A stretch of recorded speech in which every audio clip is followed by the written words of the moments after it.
сыйластық та енді. Деген сыйластық бір-бірлерінің қыздарын тартып алды. Бүгін Томас Шелби. Сэнди Шелби. Мә, күшті образдары. Алды ма сыйлықтар? Я негізі екі жаңа айтқандай косяк жасап қойды ғой енді. Соны тақпалды 101 қылып кеткен сияқты. Ондай емес па? Қызыл гүлдің мағынасын түсіне алдың ба? Қызыл гүл? Қандай мағына? Әр қыз қызыл раушан сияқты әдемі да просто. Нежный да. Нәзік та енді. Мединаның сторисін байқайтын болсақ, алдында қызыл гүлдер жақсы көрмейді салмады. Мына қызыл емес, мына розовый. Мен де розовый жақсы көремін. Мен ақ, розовый, қызыл. А жоқ, ақ, розовый, сосын бар кускобой розовыйлар болады, сондай. И гортензия жақсы көремін.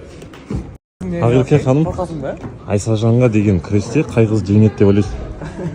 Мне кажется, Дико бас тартып кетеді. Неге?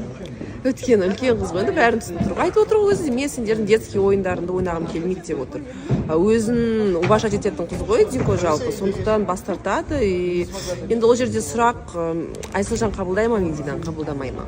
Бірақ жүрекке әмір жоқ, Медина жақсы көріп тұр ғой, оны да ұрысуға болмайды. Мүмкін Дико да жақсы көріп басқан шығар. Қоямыз.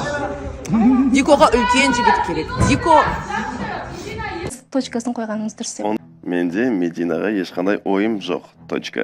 Нан ұрсын. Мен Айсажанға сенем. Бүгін кешке кешірім сұрайын.